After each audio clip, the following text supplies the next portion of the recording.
여러분 안녕하세요. 교보증권 아나운서 김지연입니다. 이전 영상이었던 하반기 환율 전망 그리고 채권과 경제 전망 확인하셨나요?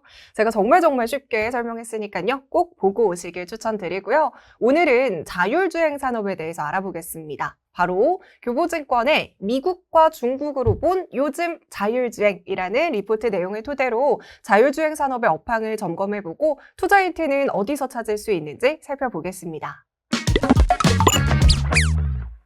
자, 현재 자동차 산업은요, 대전환기를 맞이하고 있습니다. 예전에는 자동차 산업을 제조업이라고 생각을 했잖아요. 하지만 지금은 모빌리티 서비스업으로까지 확장이 되고 있습니다. 특히 테슬라가 등장하면서 내연기관차 기반에서 전기차, 자율주행차로서의 전환이 빠르게 시작이 됐죠. 구체적으로는 2015년 테슬라의 모델 S와 X에 오토파일럿 기능이 OTA 형태로 탑재가 되기 시작했고요. 2016년부터 2018년까지 자율주행 붐이 시작됐습니다. 그러다 2018년을 고점으로 현재는 자율주행차에 대한 관심이 조금은 떨어졌고요. 심지어 최근에 애플의 완전 자율주행 목표 포기에 따라서 자율주행 투자 심리는 더욱더 악화가 됐습니다. 이로 인해 여러 기업에서 기존에 계획했던 완전 자율주행 플랜이 보다 장기화되고 있는 상황입니다. 어쨌든 지금은 좀 침체된 감이 있지만요. 그럼에도 글로벌 자율주행 시장은요. 2022년 1217억 달러에서 2030년에는 1조 2271억 달러까지 성장할 것으로 전망이 되고 있고요. 자율주행차 수요 역시 2040년에는 3370만 대에 달할 것으로 예상됩니다. 사실 완성차 업체 입장에서 이 자율주행의 발전이 중요한 이유가 있습니다. 바로 전기차 시장의 정체를 뚫어줄 유일한 돌파구이기 때문이에요. 전기차는 점점 수익성이 낮아지고요. 경쟁이 치열해지고 있는 사업으로 바뀌면서 프리미엄이 현재는 없는 상태입니다.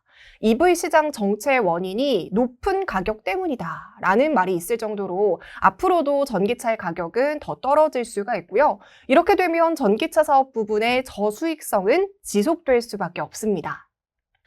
전기차가 글로벌 침투율 20% 이상 도달하려면요. 전기차 구매 이유가 가격이 아니라 이 AI 기술 상용화로 인한 프리미엄 가치가 있어야 되는데 이를 실현해줄 유일한 돌파구는요. 바로 자율주행차로서의 발전입니다.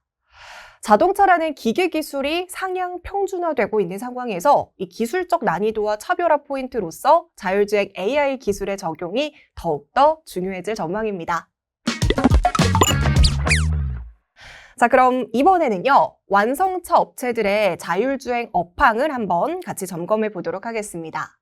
테슬라는 8월에 로보택시를 공개하겠다고 발표를 했는데요. 이에 따라서 구글의 웨이모와 GM 크루즈 등 기존의 업체도 서비스를 확대 중에 있습니다. 2024년 5월을 기준으로 구글의 웨이모는 피닉스를 비롯해서 로스앤젤레스, 샌프란시스코 등 3개 도시에서 완전 자율주행 로보택시 서비스를 시범 운행 중에 있고요. GM 크루즈 역시 로보택시 사업 추진 중입니다. 반면에 포드와 애플은 자율주행 사업 포기를 선언하기도 했죠. 자, 그럼 여러분, 자율주행에 있어서 경쟁 우위를 차지하기 위해서는 뭐가 가장 중요하다고 생각하시나요? 자율주행은 딥러닝 기반의 기술이기 때문에 누적된 주행거리의 양이 기술적 판단의 척도가 됩니다. 이에 따라서 교보증권에서는요. 테슬라가 향후 자율주행 분야에 있어서 경쟁 우위를 차지할 수밖에 없다. 이렇게 전망을 합니다. 왜냐하면 테슬라의 자율주행 경쟁력은요. 완전 자율주행 서비스, 주행 데이터, AI 모델, 도조 슈퍼컴퓨터에서 비롯되기 때문입니다. 테슬라의 완전 자율주행 서비스는요, 이 카메라를 기반으로 방대한 양의 운전 데이터를 수집하고 슈퍼컴퓨터인 도조 컴퓨터가 이걸 분석하고 학습합니다.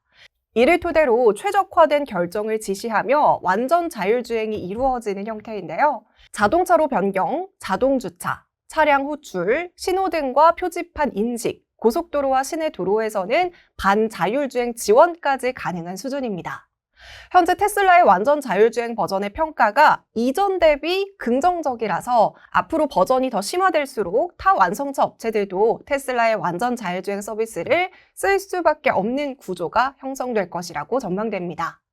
여기에 2023년 말을 기준으로 FSD 누적 운행 거리는 7.5억 마일을 돌파했고요. 2024년 1분기에는 12.5억 마일을 기록했습니다. 딥러닝 기반의 자율주행 서비스는요, 축적되는 데이터량에 따라서 출력 정확도가 향상되는 방식이기 때문에 누적 테스트 주행거리 데이터가 가장 많은 회사가 1등을 할 수밖에 없습니다. 테슬라는 딥러닝 경쟁력에 있어서 당연히 압도적인 상황이죠. 이 자율주행차의 선두권은 그래서 미국이고 그중에서도 테슬라인데요. 이 미국에게 위협이 되고 있는 국가가 있습니다. 바로 중국인데요. 바이두는 중국 인터넷 포털 업체로서 2013년부터 자율주행 기술을 개발하기 시작했고요. 2017년 자율주행 오픈소스 플랫폼 아폴로를 출시했습니다. 이 아폴로 서비스는요, 2023년 4분기 84만의 탑승을 수행할 정도로 적극적인 영업 환경을 게시하고 있고요. 우한 도시에서 콜의 약 45%가 완전 자율주행으로 운행되고 있다고 합니다. 더불어서 최근 로보택시 관련한 테슬라의 FSD 기술 활용 방안을 검토 중에 있다고 하는데요. 이렇게 테슬라와의 협업으로 인해서 바이두의 딥러닝 기술 보완이 이루어진다면 바이두가 글로벌 2위 업체로 거듭날 가능성도 배제할 수는 없습니다. 또한 중국 업체들의 경쟁력은 아무래도 전기차 시장 장악에서 나온다는 점인데요. 앞서서 제가 누적 테스트 주행거리 데이터가 많은 회사일수록 자율주행에 있어서 유리하다고 말씀을 드렸잖아요. 중국은 주행거리 데이터 확보에 있어서 절대적으로 유리한 구조입니다. 글로벌 EV 시장 침투율이 50%가 넘고요. 중국 시장 내 EV 침투율도 60%가 넘는 유일한 시장이기 때문입니다. 따라서 중국의 위협과 중국의 부상 가능성 역시 무시할 수 없다라는 부분도 같이 체크해 주시기 바랍니다. 자, 어찌됐든 장기적인 관점에서는 분명 자율주행차 성장에 대해서 낙관적인데 기대만큼 쉽지 않은 이유도 존재합니다. 자율주행 산업은 사실 기술력도 중요하지만 이 규제의 산업이기 때문입니다. 여러 가지 법적, 규제적, 도덕적, 윤리적인 규제 완비에 시간이 필요하다는 말이죠. 자율주행 시스템으로 인한 충돌 사고라든지 사망 사고 시 책임은 도대체 누구에게 있는지 한 번도 보지 못한 상황에서는 대응이 불가하다라는 딥러닝의 한계 등으로 인해서 이런 규제가 완비되기 전까지는 상용화의 시계가 늦어질 수도 있다는 거죠. 그래도 인구 구조에 따라서 필연적으로 완성차 리테일 시장은 축소가 되고 모빌리티 시장이 확대될 것으로 예상됩니다. 따라서 미래 수익원은 제조 마진이 아닌 모빌리티 서비스 플랫폼 수익으로 전환될 것으로 전망하고 있어요. 더불어서 중기적으로는 자동차 산업 전반은 EV로의 전환에 따라서 전통의 제조, 판매 마진은 약화될 수밖에 없고요. 부품 수급 감소에 따라서 AS 마진 역시 축소될 전망이지만 이러한 부분을 서비스 매출액으로 만회할 수가 있습니다. 결국에는 일반 승용차 판매 사업, 즉 현재 OEM들이 영위하는 제조 판매업은 상당 부분 축소될 전망입니다. 그럼 이런 상황에서 자율주행 산업에 있어서 투자의 기회는 어디서 찾을 수가 있을까요? 사실 레벨 4에서 5 수준의 완전 자율주행에 도달하기 위해서는 10년 이상의 시간이 필요할 것으로 보입니다. 그렇기 때문에 향후 10년 동안을 레벨 2 그리고 부분 레벨 3 탑재가 대중화될 것으로 예상되고 있고요. 2045년에도 레벨 2와 3의 자율주행 차량 비중이 85%에 달할 전망이며 일반 승객차의 완전 자율주행은 2040년에나 상용화될 가능성으로 판단됩니다. 따라서 향후 10년 동안은 레벨 2와 부분 레벨 3 탑재가 대중화될 것으로 예상이 되고 단기적으로 주가상 저점이 형성되어 있는 자율주행 소프트웨어 또는 부품 기업의 투자를 추천드립니다. 단기적으로 ADAS 반도체가 가장 큰 수혜를 받는 영역인데요. 왜냐하면 올해 7월부터는 유럽에서 출시되는 모든 신차에 레벨 2 이상의 ADAS를 의무적으로 탑재하게 되기 때문입니다. 여기서 ADAS 반도체란 첨단 운전자 보조 시스템에 사용되는 반도체를 의미합니다. ADAS는 운전자의 운전을 돕고 사고 위험을 줄이는 다양한 기능을 제공하는 시스템이죠. 그렇기 때문에 레벨 2의 자율주행의 핵심은 운전자의 편의와 안전을 보완하는 운전자 보조 시스템 ADAS에 있고요. HL 만도를 탑픽으로 제시합니다.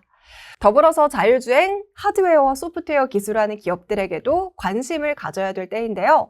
국내 부품사 중에서 현대차 그룹의 SDV 전략과 성장을 같이 하는 현대오토에버, 그리고 글로벌로 수출 경쟁력이 있는 원천 기술을 보유한 업체들에게 모멘텀이 집중될 것으로 보입니다. 네, 이렇게 오늘 영상에서는 자율주행 산업의 현재와 미래를 살펴봤습니다. 아직 완전 자율주행 시대는 도래하지 않았지만 지금 상황에서 어떤 투자 기회를 찾을 수 있는지 도움이 되셨길 바랍니다. 네, 오늘 영상도 도움이 되셨다면 구독, 좋아요 버튼 꾹 눌러주시고 다음 영상에서 찾아뵐게요. 안녕!